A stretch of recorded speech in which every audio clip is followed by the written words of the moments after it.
Hi everybody, Martyn the Flicking Feathers again today, and I'm tying flip pallets, Prince of Tides. It's another bendback pattern. It's a fantastic fly. It works for all of the inshore species that you're likely to be targeting, and freshwater fish as well. Really worth having these in your box. As always, we'll stick a materials list in the description, along with a link to the Patreon page for anyone who wants to support the channel. Alternatively, you can like the video, share the video, watch all the way to the end, subscribe and hit the bell button. All of that helps the channel to grow. So I've got my hook and my vice. This is an Umpqua 3401. I've put a bend back in it. Now you can buy bend back hooks, but I just have these lying around, so I'm putting in the right size, so I'm putting the bend back in. The Arex and the Umpqua bend back hook are both pretty good actually. Now I've run on some dark brown thread, just to about opposite the point. I've just threw a half hitch on there because I want to start locking this thread to help when I wind the nylon overbody. So back up to the start of the tie-in point, and I'm just going to come in and catch this in, and this is £20 nylon, and I prefer to tie it on the inside of the shank, inside of the gap, and I just leave it in the spool. I'll come back up. Now you'll see, if you look online, you'll see loads of different patterns for this. Some people will say copper, some people say black, some people say brown, flashabou. I'm going for the version that's in, or close to the version that I believe is the original. It's the one that Flip Pallot gave to Lefty for Lefty's book.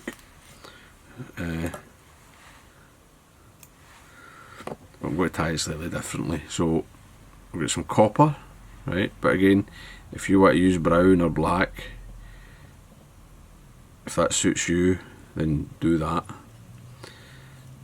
So I'm tying in some copper, flashabou all the way back, and then I'll get some gold. And you say 4 to 6 strands at each. It's no like super crucial how many strands, and I'm just tying it like this because this is sort of the old pattern listing.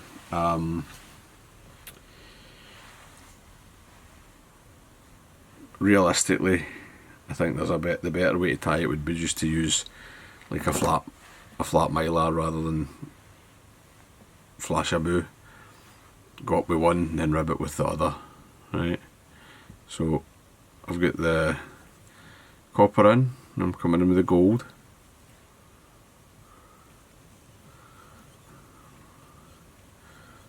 You just wind it back, come right down.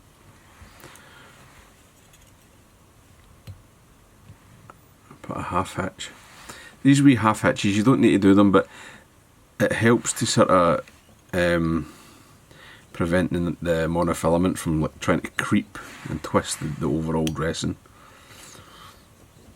So running my thread back up, and I'll put a half hitch here. Just that one's just in case I bump my thread or I bump something later. Right, so I've got everything tied in. I'm going to take the gold up first, touching or near touching turns. It's, if there's a wee gap, shows it doesn't matter at all.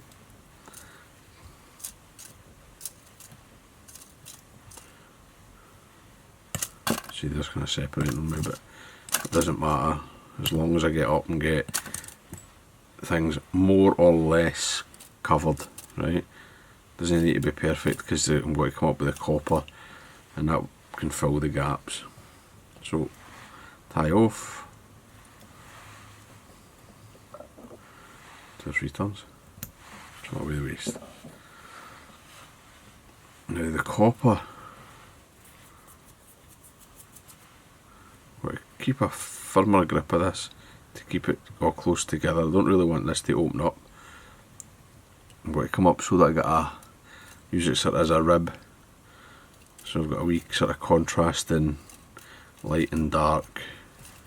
Now see that's trying to open and spread, just go back. As long as you grip it quite close to the material, quite close to the shank, it will keep it more or less fairly well together.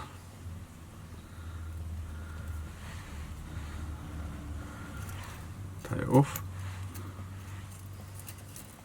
And I've come slightly forward of where I'm going to actually end the body, because I want to get an extra wee turn of the nylon and tie back over it. So you can use the rotary function if you like. It's not really my favourite thing for this. I find on the bend back, because it's no dead straight, the rotary can actually be more trouble than it's worth. So I like to just do it by hand and just make sure get these in tight, touching, right, to protect that tinsel. It's unavoidable that on the outside of the bend here you're going to have a slight bit of spacing, because obviously it's wider here than it is on the inside of the gape at this section of the bend. But if you keep everything really tight, you can turn it and have a wee look if you need to.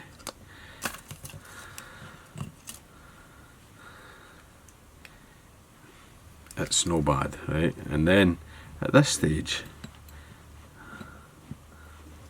it gets easier once you go into the straight, once you're fully on the straight. And as I say, if you want to do the rotary, by all means use the rotary if you have a rotary vise, but I have never found that it's been that much better or that much quicker on this fly. On a straight shank hook, if it wasn't a bend back, then yes, but I like to get this on and get it on tight.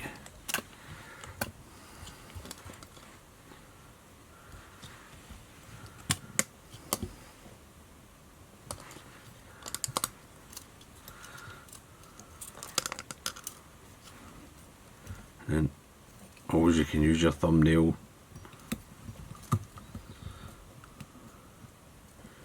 to force the wraps back.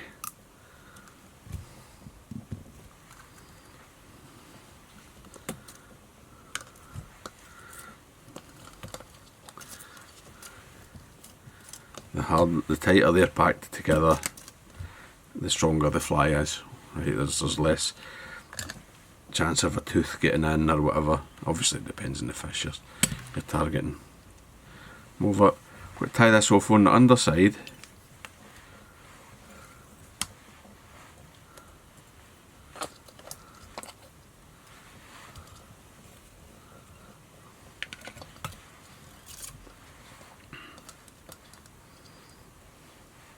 And then just turn this over and just got to use a wee flush cutter, trim that away so it's flat, it's not going to disturb my overall head shape. And then as I go back with the bucktail and all that, I'm going to sort of bring it up and lengthen the head. I'm going to come back to the start of the bend back, and I'm going to come back over the last, say, two and a half of those wraps of monofilament. So first part of the wing, wee bit of white bucktail. Don't go mad with your amounts, keep it, I think these are better tied quite sparse.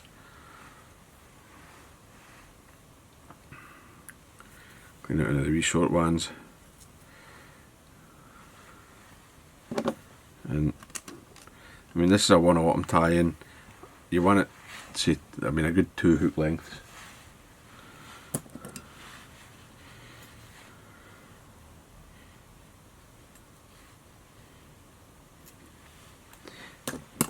If you're going smaller, then that you stop using like Arctic Fox or a different hair. So just trim that, and then I'll tie back, getting my head shape and size where I like it. This will sort of be my indicator. Just get that nice and neat.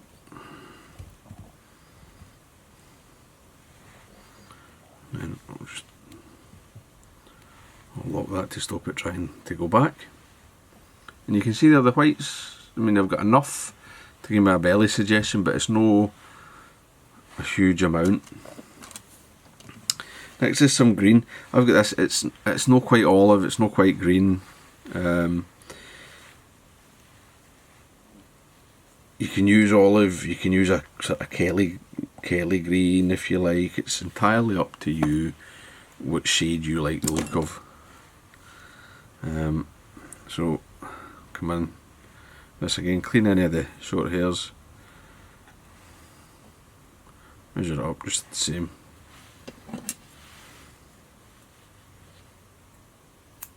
Trim, offer it in, make sure it's on top. Right, you don't let it roll to one side. And make sure they're nice, one on top of the other. And then flash in the wing. I'm going to use another wee couple of bits of the gold. You can use the copper. I might use the copper. I like the look of it.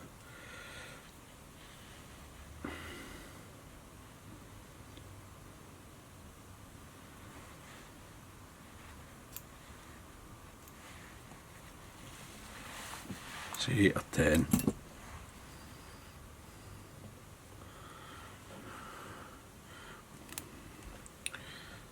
And fold it over. And you can see I'm not even really that fussed about making sure this is all super tidy at this stage at the head, right? It's fine. And then I'm going to take some dark brown bucktail. Again, you can go lighter or darker than this. I wouldn't go much lighter, but if you want to go darker, you can. I'm looking for sort of medium crinkly hair, ideally. Don't want it too wavy. Same stuff as you would like for a clouser.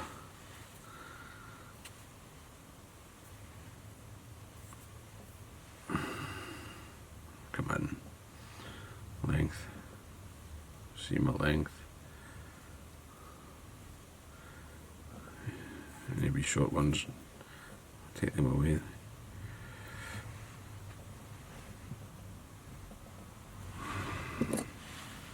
Trim it.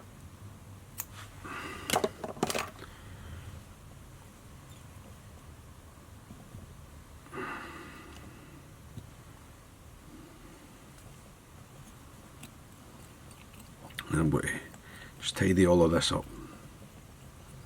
because all the bucktail tie-in's done. And you might think it looks like quite a big head, but that's fine. What I'm really concerned about here is making sure I've got a nice clean back edge. Everything's nice and aligned and straight. That one, but tinsel there I didn't like, so I'll just take it away.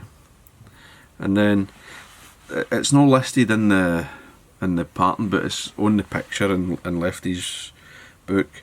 It looks like there's a kind of light copper or kind of coppery crystal flash in the wing as well. And I see people tying it with this. So I've got this stuff. It's like, you might call it an old gold. It's not quite copper. It's not quite gold. and this is the stuff I use in this fly, and I find it works quite well. Just a few strands. I think this is from Fly Tyers Dungeon actually, I don't think it's Crystal Flash, but it's all the same. Get a few strands over the top.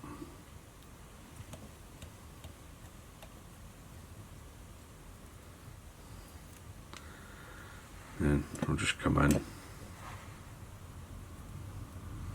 cut them at different lengths, and you can tie these as flashy or not as you like. The one I had in the vise before was probably a bit less flashy than this one. I went for a gold flash in the wing. Right, but they all work. And I would say as well, sometimes as fly tyers we get a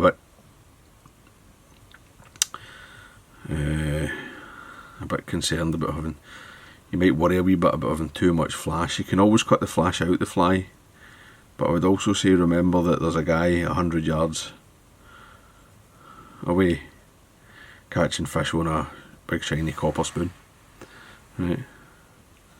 Maybe not 100 yards, but you know, they'll be, if you fish for redfish, there's a guy out there throwing a metal spoon that's 2 inches by 3/4 of an inch, and it's a solid flash surface, right? Like, you don't need to be too paranoid.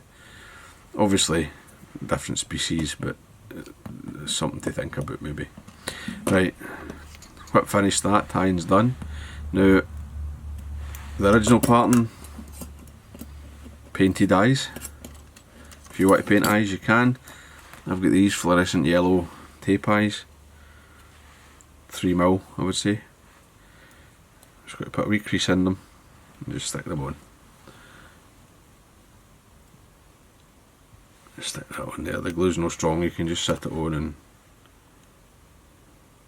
see what you think. Get that one in.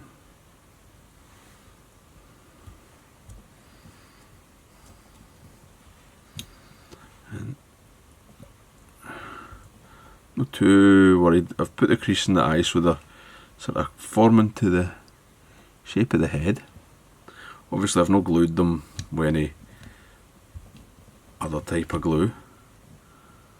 Just try to make sure they're kind of even front and back. They look quite good. And I'm just going to take some thin solar res. Just put a blob on top, one on below.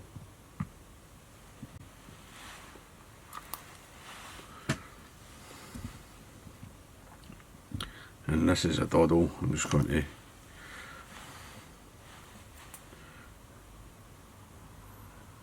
make sure it's all covered.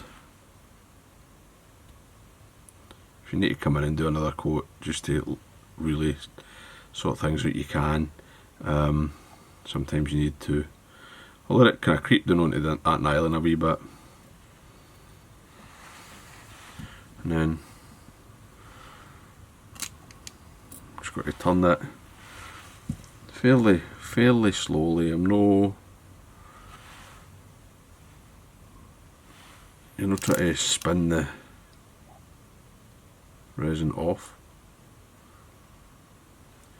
Touch it, just touching there at the back edge where the thread was still a bit dry.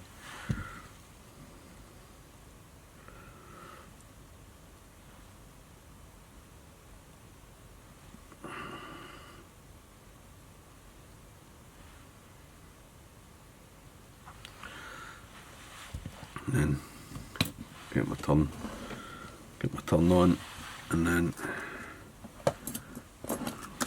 when I'm happy with the shape that I'm seeing, which we're getting there,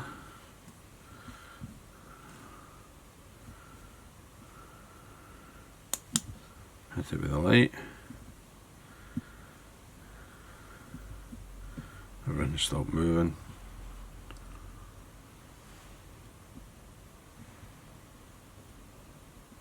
Get a good cooking.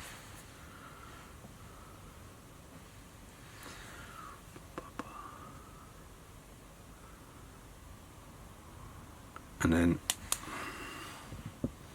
I don't need to give that another coat, that's fine. If I thought the fly before, actually I had to come back in and give it a very thin second coat, but this one it was good. If you're happy, you can just go and one will do. That's the eyes won't come off, the head's protected, fly's good to go. So there you go, that's the Prince of Tides. What a flip pallet fly. Very, very effective for everything. Tie them. Cheers guys, see you later for another one.